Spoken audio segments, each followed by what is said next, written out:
গণতান্ত্রিক রাষ্ট্র গড়তে গণমাধ্যমের প্রয়োজনীয় সংস্কার করবে সরকার, বলেছেন তথ্য ও সম্প্রচার মন্ত্রী জহিরুদ্দিন স্বপন। আরও বলেন, গণমাধ্যমের স্বাধীনতা নিশ্চিতেও কাজ করা হচ্ছে। সকালে হোটেল ইন্টারকন্টিনেন্টালে জাতীয় গণমাধ্যম কমিশন গঠনের লক্ষ্যে আয়োজিত কর্মশালায় এই মন্তব্য করেন তিনি। তথ্যমন্ত্রী আরও বলেন, এই প্রথম গণমাধ্যমের সকলকে একসাথে করতে পেরেছি। এর সুদূর প্রসারী প্রভাব থাকবে আমাদের জন্য, এটি বিরাট সুযোগ।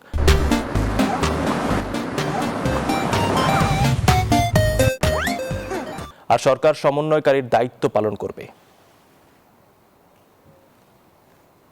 গণতান্ত্রিক রাষ্ট্রে পরিণত করার জন্য, একটা কল্যাণমূলক রাষ্ট্রে পরিণত করার জন্য যে সমস্ত জায়গাতে মেরামত করা দরকার, সকলকে সাথে নিয়ে সেই সব জায়গাতে আমরা মেরামত করব। এবং সেই এরিয়াগুলির মধ্যে একটি গুরুত্বপূর্ণ এরিয়া হচ্ছে গণমাধ্যম।